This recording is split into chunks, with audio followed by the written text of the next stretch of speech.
Go! Go, go, go, go, go, go, go, go, yay!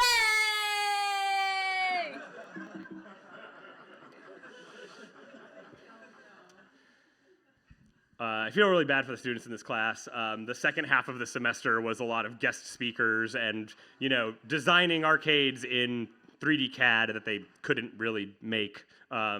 So 2020 was kind of a wash. 2021 still wasn't like students working together in person. So I came back in 2022 to teach this class again, and that's kind of the current format that I am now teaching. And so between 2022 and 2025, I have a kind of a gallery of midterm projects, and I'll just kind of briefly talk about some of them. In the upper left are some joysticks that have been covered in knitted wool, which was like thematic with the gameplay. In the bottom left, there was a class running concurrently about silicone casting that a few of my students were taking. So we got a lot of silicone controllers. This is an aspic, which is like a 1950s like Jello mold. It's made out of silicone, not Jello. But there's a lot of like soft silicone projects. In the center is a surfboard that has elastic resistors attached to it. So as you're using your fingers to surf, it can sense like the angle of the board.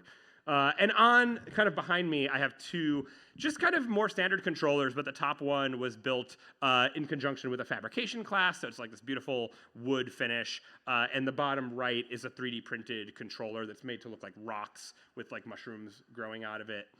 And here are a couple GIFs of some other midterms. On the far left, this was actually just a mouse attached to a pole. But it was like you're sweeping around this room searching for something, which I thought was a really nice use. Like attaching a mouse to an object is a really nice way to make an alternative controller. In the center, this student had this story from when he was a kid where he used to throw tissues out of the car window a lot. And he wanted to make a game where you had to throw tissues to accelerate the car. And this is like literally just a motion sensor on the breadboard, so he doesn't need the tissue box, but I really liked the kind of like forcing people to go through the motions of this like performance to make the car drive. Behind me is Stump. This is like based on a classic game of hammering nails into a tree stump. So he got a cross section of an actual tree stump and put arcade buttons in it to kind of give it the feel of an actual game. There are two midterms that I really want to talk about in particular. This is from 2022. This is Utter Mayhem by Karina Chow. Also was taking the silicone casting class. Karina made cow udders out of silicone. They have Hall effect sensors and magnets, so as you squeeze them, they detect, I guess what would be equivalent of a button press. And then she made a rhythm game where you had to milk the udders in time with the beat, and you were also a barista filling up coffee cups. So there's a lot happening.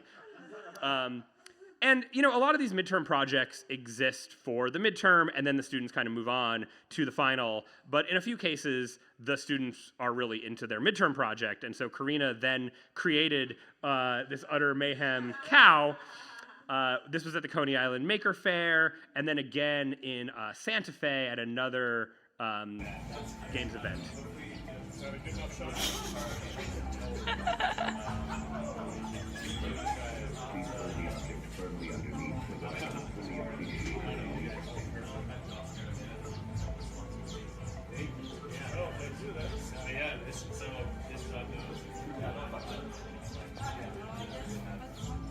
No, you're good at this. So Utter Mayhem is going to be at MagFest in January. If anyone's attending, you'll be able to milk this cow. The second one was from this past semester. This was Guacamole by Angela Juarez, and this was what she presented for her midterm. You are making guacamole in your office, and you have to either chop the food, or if it's not food, you have to throw it away and not get caught by your boss.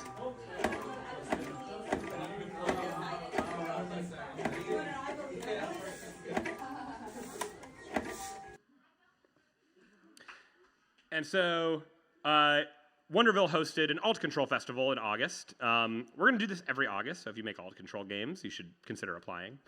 And Angela submitted this, which is a super impressive version of Guacamole with a full cabinet, and the computer and everything was in the top, kind of in the office cupboards. And this is what the game was. Stand up. It's not blocks. You push forward. Yep. There you go. It's a blade. It's like that long. No, it's got to push forward. Your boss is here. Just use your bird. Like it's sold like how. A shop back in there, so I can do woodworking and get the jobs in there and not make that partner. No matter how hard you work at work, if you meet your bare minimum, you'll never make more money for working hard. That's so smart. That's like I don't want to do it. So just to go back a minute, this is produced by 4 people now. Angela recruited 3 other people, and they're called 4 Friends Studio. And so this was, they took her concept and kind of built it out. So this wasn't just a one-person project. And this is also going to be at MagFest in January. So I kind of wanted to just take these 2 examples of like games that started as just like a simple midterm and are now kind of full-on arcade cabinets. So I want to talk a little bit about some of the projects that came out of the final cabinet designs starting in 2022. So in the center of the screen is Bite Ball, and if you've been coming to Wonderville, this used to be here in one of the cabanas. This is sort of like vaporwave hot potato. I describe it to people. This now is at NYU. On their 2nd floor, there is like a small arcade space. So if you want to play Bite Ball, it does still exist somewhere in the world. Handling in the upper left This is a hands-free project about packing Amazon boxes into a truck, but it was all gestures and sort of like there's no controls on it. Walk the line on the bottom left. This was trying to walk a straight line when you've had too much to drink. So your character kind of like wobbles around.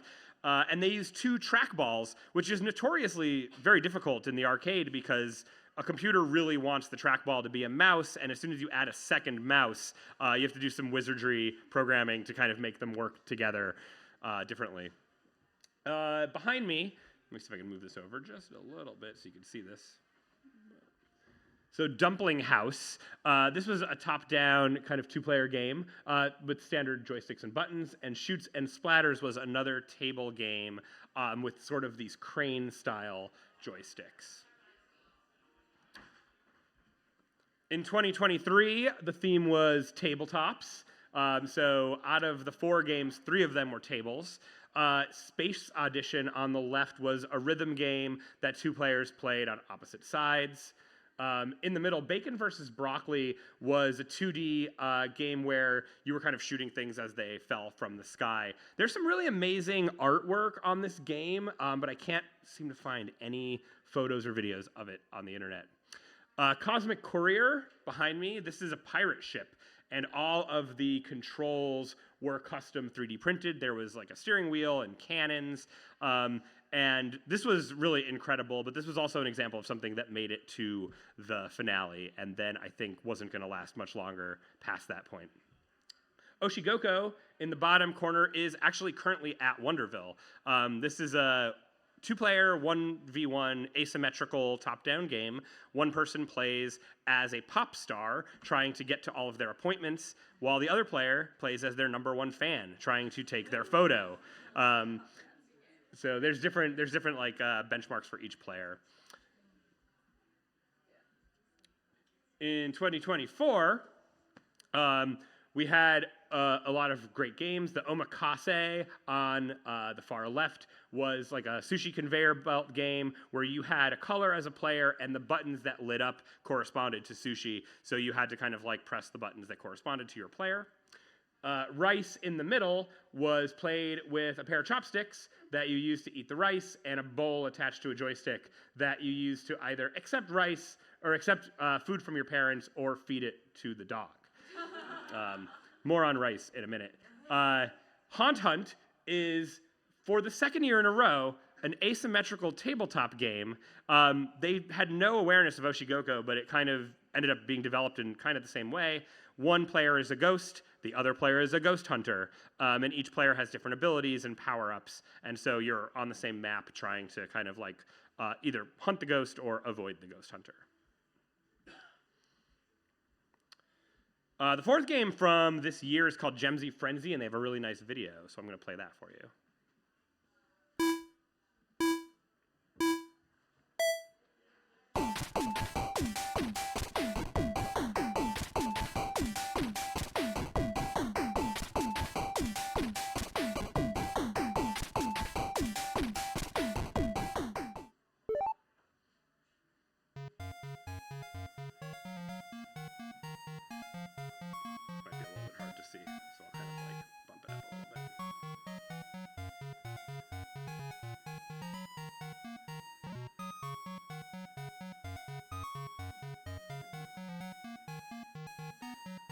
The team behind this created all sorts of incredible 3D printed like gear mechanisms for the ropes. These are magnetic holsters to switch the weapons. And this is also a custom 3D printed wheel that changes the angle. So there was really a lot of work that went into this cabinet.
Cool.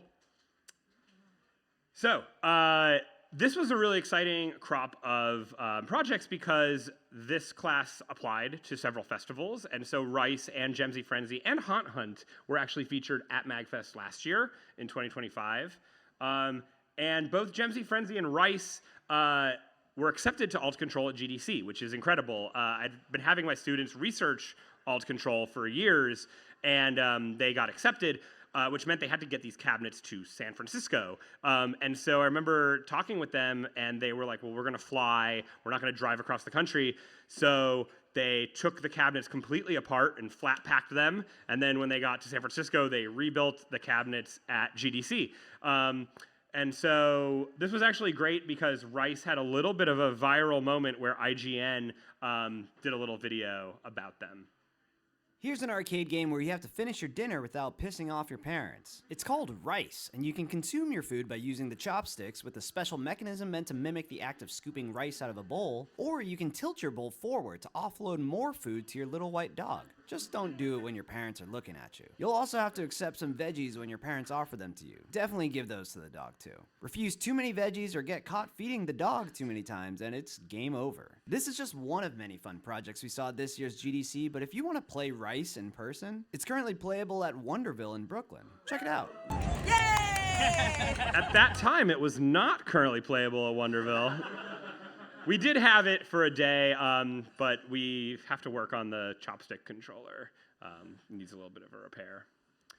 Not to be outdone, the fourth project from this year, Omakase, did have a residency at Sushi Delic, which was a pop-up in Soho, and it was there for about a week during a couple events that were there. And so that brings us to 2025. And so there were 5 projects in 2025. And I'll just briefly go through them. Car Joust. This was an incredible project. There were actually 2 cabinets that were back to back. And there was a steering wheel, there was a gas and a brake pedal, and like a pinball spring-loaded launcher to kind of shoot your joust at the other player. So you would kind of drive in opposite directions at each other and try to like use your joust to hit the other player. Spin and Splash in the bottom left is sort of this puzzle game that takes place inside of a laundry machine. So there's a giant planetary gear that you spin to kind of spin all of the items in the washing machine to match up the colors. In the middle is Need for Seat.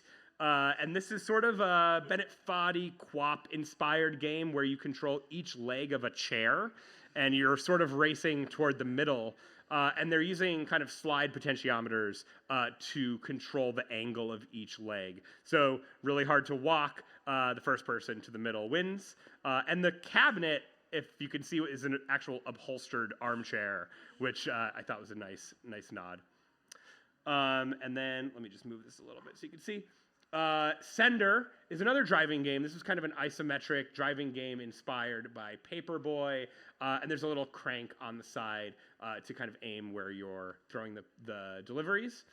And then Pandora was a really interesting cabinet that had a combination lock on one side and a screen on the other.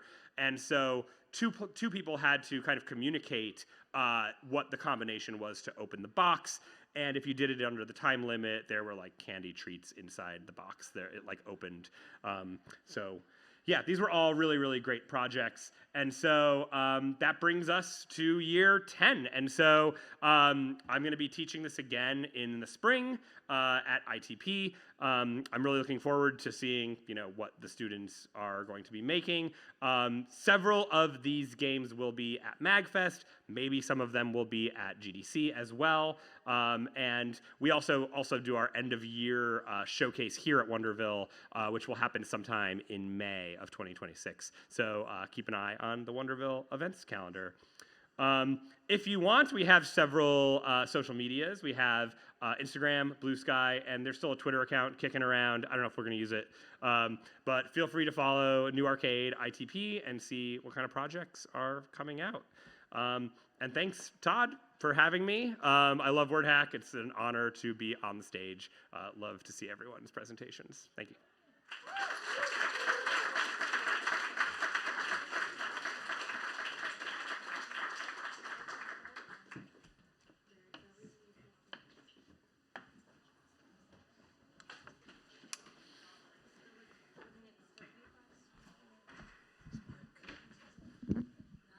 Thanks so much, Mark.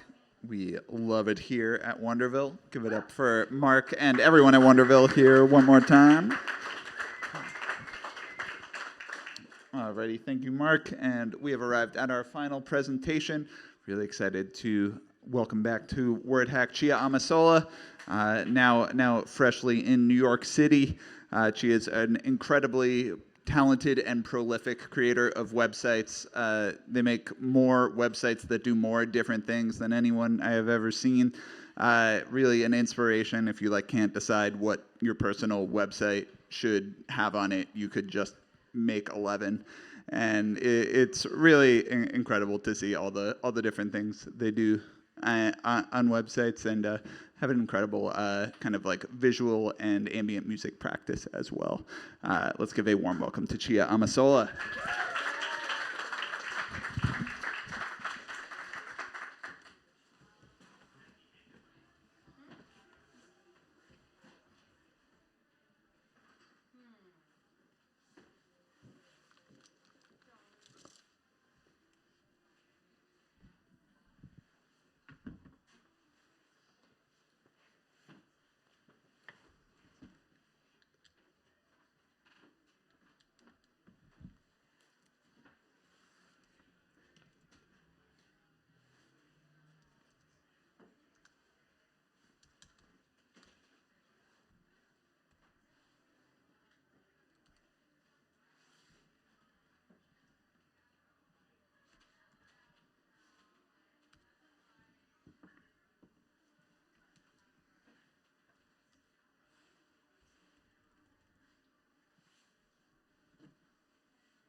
Does anyone play League of Legends? No. That's okay. Is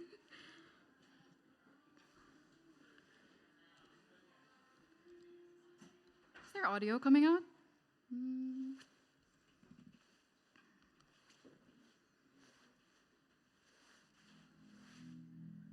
Okay.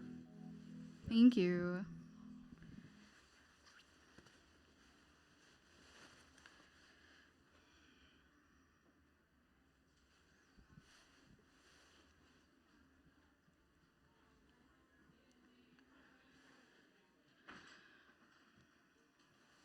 Okay.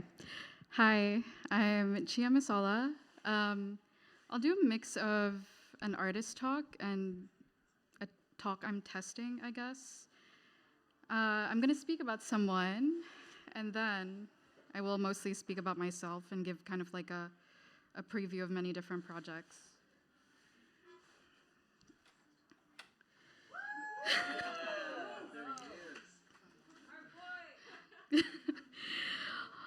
Almost anyone who loves video games, particularly esports, has heard of Faker, Lee Sang-hyuk. Many say Faker is the most popular video game professional of all time. This is a talk titled Faker as Religious Experience. There are times, as you watch this pro play, when the jaw drops and eyes protrude and sounds are made that bring your friends in from other rooms to see if you're okay, if they're not already watching with you. The moments are more intense if you've played enough League of Legends to understand the impossibility of what you just see him do. I will give a few examples. Chapter 1. 2017. Together 100 esports first, pros a bit about to him. answer esports' biggest question, starting with who's the best gamer ever and why? Ah, that's a good question. I think everyone agrees like the best gamer would be Faker from League of Legends. Ooh, and I would say Faker. Faker. Faker. Faker. Faker. Faker. Faker. Faker. Faker. I don't know much about League, but everybody I know just says he's the GOAT and League's the biggest game. Faker. Faker. Faker. Faker. The best gamer ever has to be the guy from League of Legends. I forgot his name. Faker. Yeah, that guy. That guy is good. I'd say the best gamer ever is Faker. He plays arguably one of the hardest games and has dominated for longer than anyone has dominated in any other games. So a few case examples. 2017, SKT versus EDG. Faker's team is red side, 10k gold down, 0 kills, losing rapidly. They force a fight.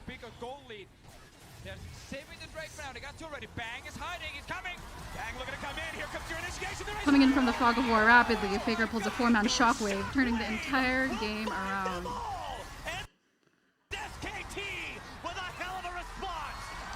Or 4k gold under in the 2022 semifinals against China's first seed JDG. A rapid flash prediction and an unstoppable wall. Another turnaround straight to the enemy base.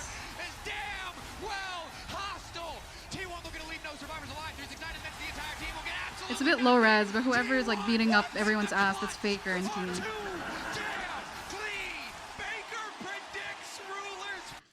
Or in recent years, last year, 2024, a retreat turned flash in on Galio. His entrances securing the last of the 5-game series against BLG in the China first seed, earning Faker what was eventually his 5th World Championship trophy. Faker, at 29, is the best League of Legends player, the best competitive gamer alive, probably. In his 2013 debut, he won the World Championship. He faced years of benching, a fall from grace, and is now on a return to greatness. He's now on his 6th World Championship trophy. He is the best ever in this young field. Beauty is not the goal of competitive video games, but high-level esports are a prime venue for the expression of human beauty. The relation is roughly that of courage to war. The power and appeal of these plays, especially for the oblivious onlooker, is maybe not universal at all, at least compared to physical sports. This whole talk intro is a riff off David Foster Wallace's glazy Roger Federer as religious experience talk. So I'm like lifting a bunch of it. I had to read it in English class in college.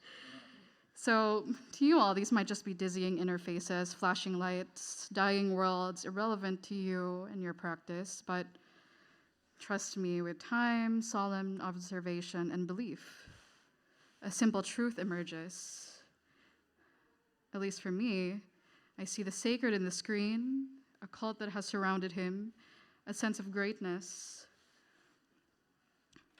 In esports, there's little talk of beauty or grace or the body. Men profess their love of sports, cast and enacted in the symbology of war. Technical analysis, mechanical prowess, what is the meta, gank, sieges, agency, autonomy for each role, balance, deceit, nationalist fervor. There's a whole like geopolitical layer here. Korea and China are the dominant regions in League. The West last won a championship in 2011, the first Worlds. But it's okay because G2 got into the semifinals this year. Good job, Europe. There's also, the technology conglomerate Tencent, which is a Chinese corporation, ownership of Riot Games, which is largely headquartered in Los Angeles and also faces many sexual harassment cases. There's also the US Army's esports division, which, for anyone interested, 2 weeks ago announced tryouts. This is the top comment. War's codes are safer for most of us than loves. But all I see when I watch League, when I watch Faker especially, is all we really have in this game, which is love, attention, endurance. This is Faker during a 2017 loss. The screen. One thing about League of Legends is that it's not much different watched in person versus online. I realize that I've watched Faker's career play out for more than half of my life now, and in it I see some mirror of my whole life. But this presentation is more about Chia, this me, the spectator Chia's experience of Faker, and what has become of me in watching. In other words, I'm talking a bit about Faker to tell you a bit about myself. For proof, I went on a vacation in America, maybe in, 2015, and I watched the NALCS. This is me with, I think, Team Liquid. So, yeah. So,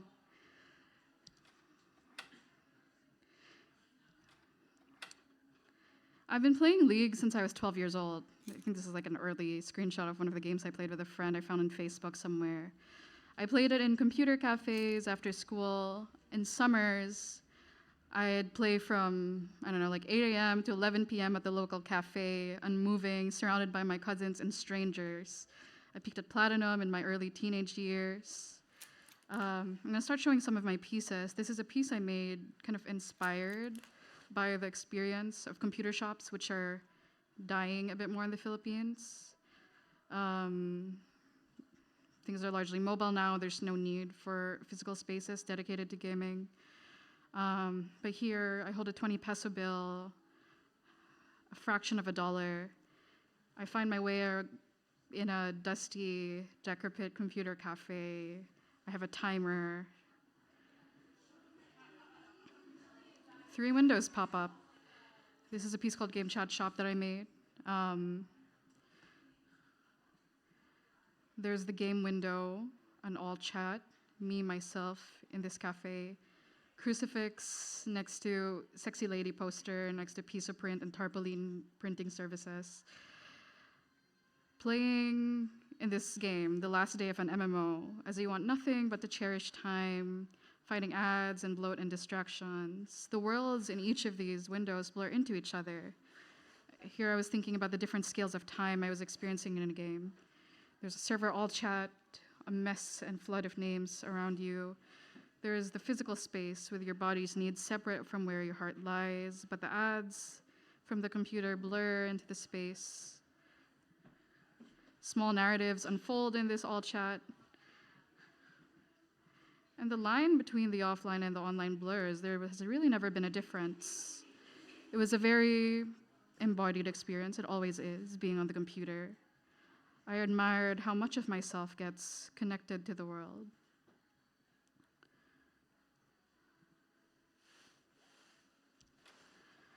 I'm 25 now, and I live on the other side of the world, far from the Philippines. I design software in the day from home and spend hours watching Faker or people commenting over Faker. Something I've spent more time than League of Legends on is making websites. It is the only thing outside of League and long films that makes me feel for the screen. Something I felt even as a child. When I wasn't playing League, I was coding websites, trying to find the story of myself there. Maybe it's silly to attribute so much of my practice on screen to what I've learned from League, but a lot of it truly sums it up. Desire, rage, I want to be seen, I want to be respected, I want to commune with other people. Patience, consistency, a sense of agency, an almost disgusting jealousy I felt for all these players who are just infinitely better than me, admiration, wanting to become more. Most of my work in my internet art practice begins with software and sites.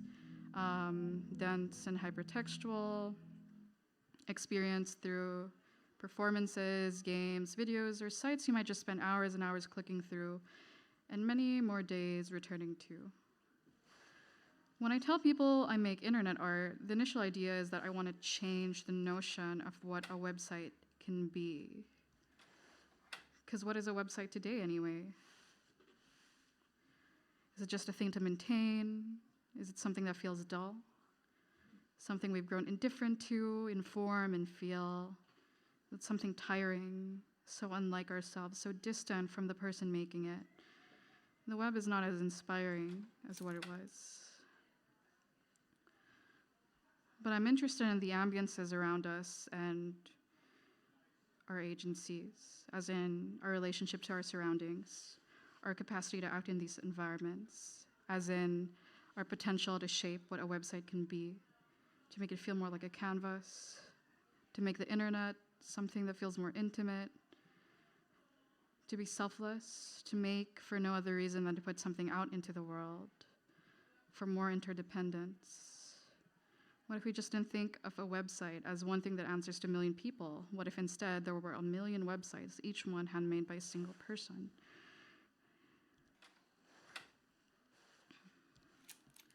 What type of beauty can be expressed on a screen? How can creating a site, demarcating a space to become, inhabiting it be a form of resistance? What worlds might emerge here? What stories can I tell only on screen? What of myself can I only realize on the screen? Every site feels important still. It feels like an act of resistance against an internet that is homogenizing, closing, compressing us. Maybe I'm also thinking about intimacy with others, my inescapable desire to be understood, to be seen. In League, I enter a game with 9 other real people in minutes. Faker plays for thousands in the arena, millions online, all from a single computer. How do I connect with the whole world? And of course, every site is just an asking to be loved. Over time, in these small worlds, maybe thousands will also encounter the work, read it, and change their way of seeing the web as a whole. And maybe that's the best way to see me. If I am read at least once, maybe, just maybe, all will be fine.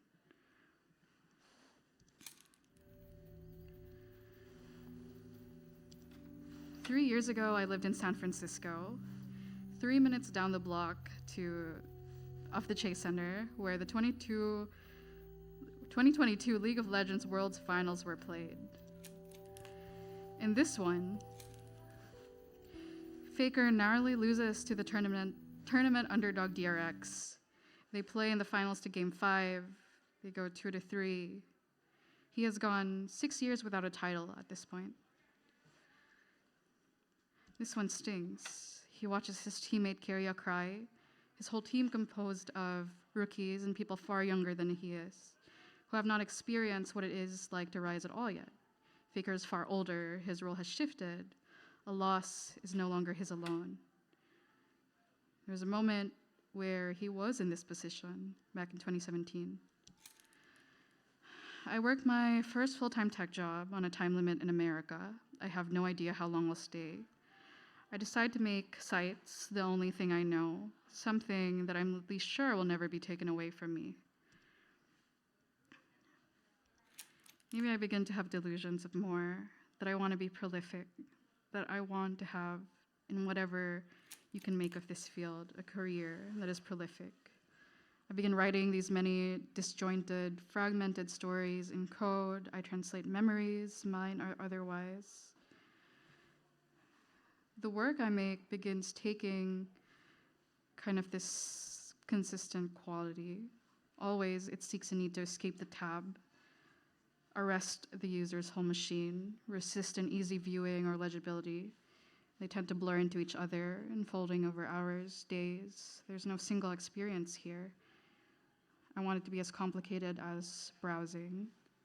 I fragment myself against an internet that seeks to compress me. Slowly, in this small practicing, I understand that the screen is no longer mine alone, that the web, making for the web, telling on the web, being on the web has always been inherently communal. It always has been, of course.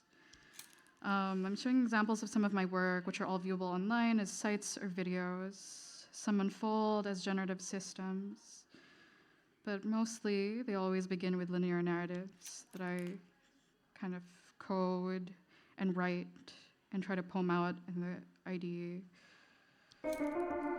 I think that a website is a constructed world. I'm desperate to make so many of them. What I mean by that kind of lofty statement is, I aspire for a web that feels like you can live through it. I like the complexity of constructing the stories, logics, and containers. I do it selfishly, maybe, at the core. I feel like my totality can only be approximated through this making, something that is so plural, so filling. This is is a piece I made for the Internet Archive to celebrate its trillionth web page archive. They're all assets and words scraped from their database. Maybe all I want to do is to make something and never have to touch it again. Maybe because I want work that is extended upon by others, that makes itself something that can remake itself endlessly. The poetry is never really good, but always disgustingly earnest, consistent, long, dense. It's all I can offer at this point.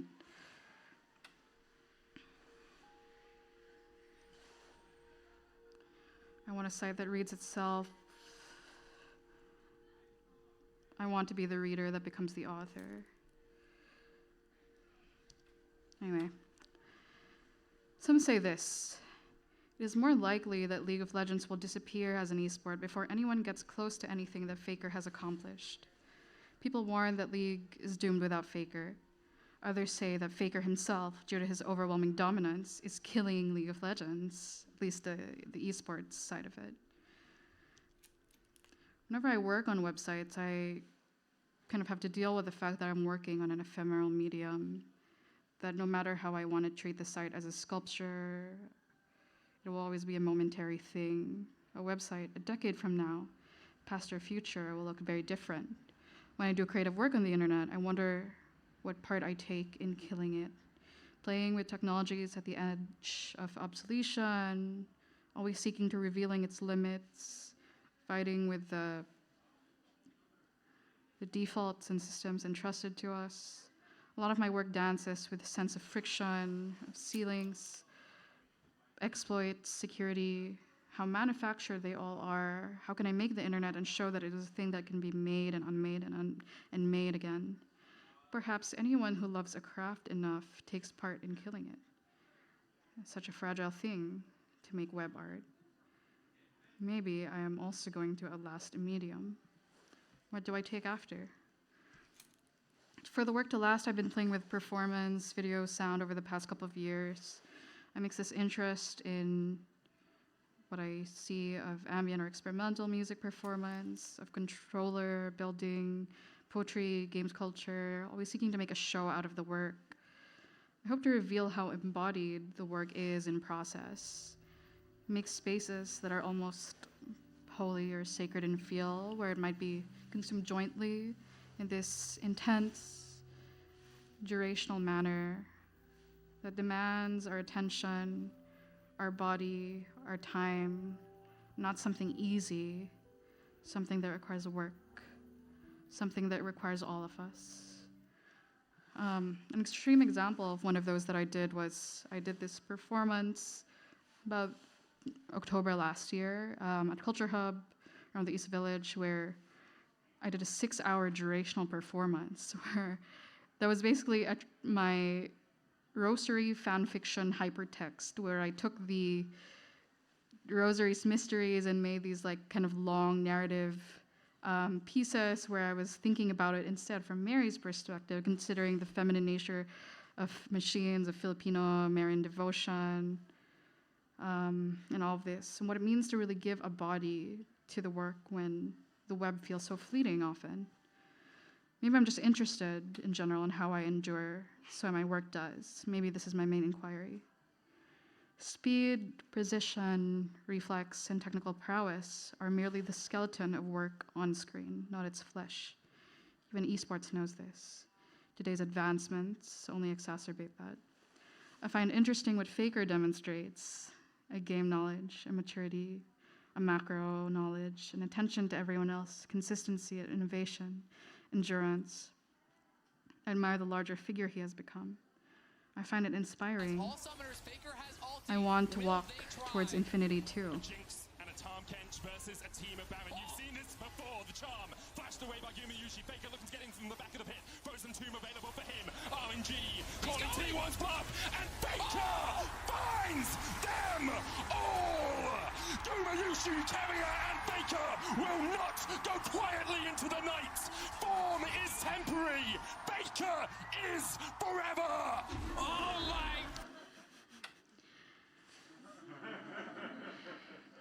People who play, even if they don't construct the game itself, shape all that we know. I find that I'm on the internet, an environment shaped for me, shaped to demand specific behaviors. Here, I'm on the internet resisting it. I'm reciting, breaking, glitching, reading, stuttering, lagging. All these gestures and acts of play and breaking of the machines, hoping to eventually remake the environment itself as well. I hope I always play on the internet, no matter how futile or constrained things seem.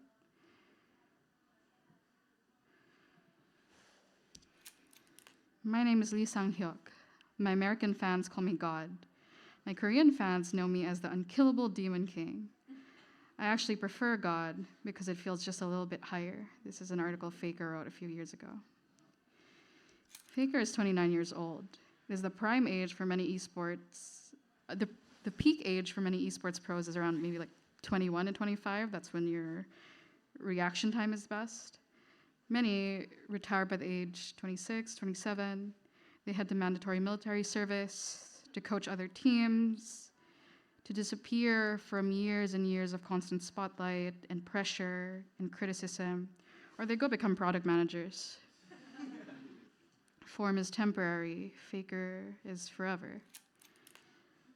I also prefer to be called God because it implies a love, an intimacy, a fear, and a sanctity for the things I put on screen.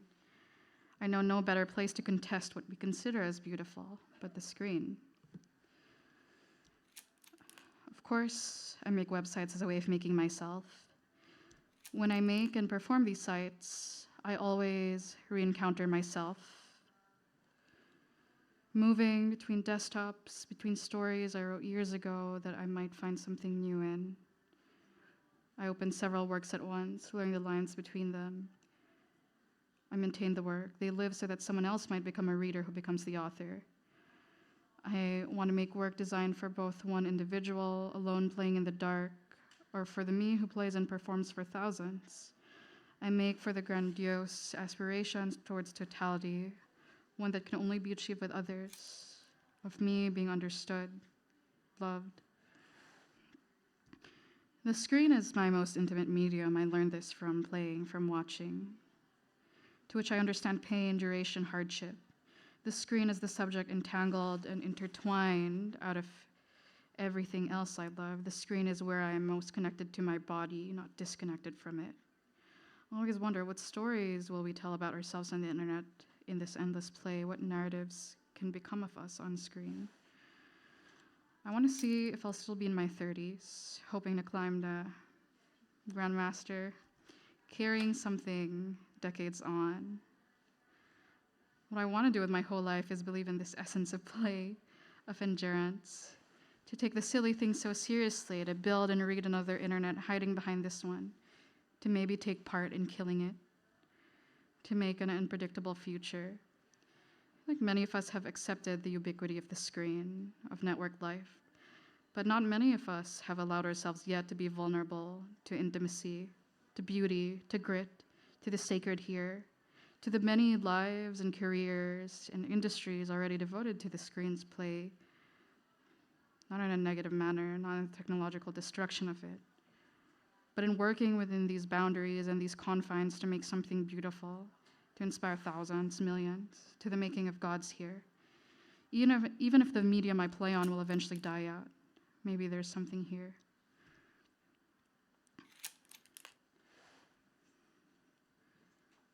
What is the web? How am I entangled within it? Between presence and absence, between text and world. In many ways, this was just a talk about everything I love. This is also my domain if you're interested in my work. It's about Faker, it is about sites, it is about a lasting medium. It is about an aspiration towards infinity, to finding more around the sanctity of the screen. Thank you.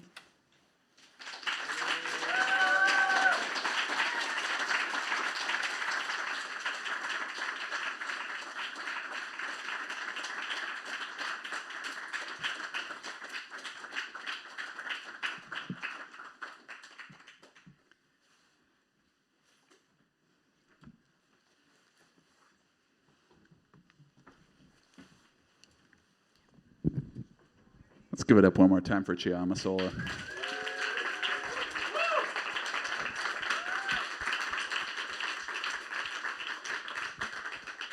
It's a real honor to have created a space where a talk like that happens. That was really, there he is. Wow, gamer feelings. Gamer feelings rise up. This has been WordHack, everyone. Thanks so much for coming. Give it up for all our presenters.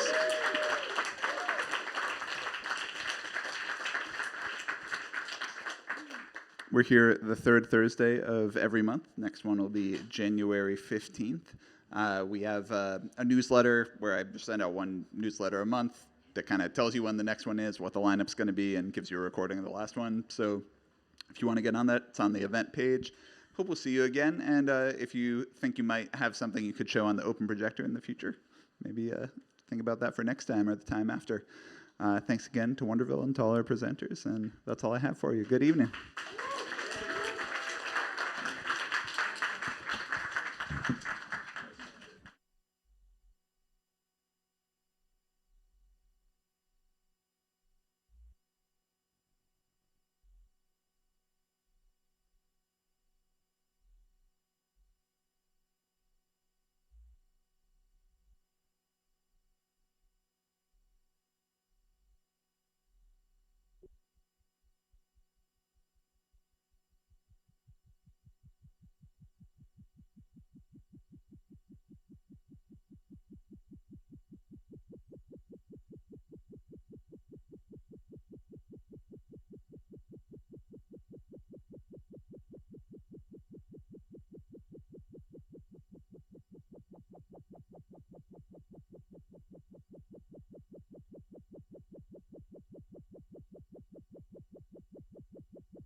Bye.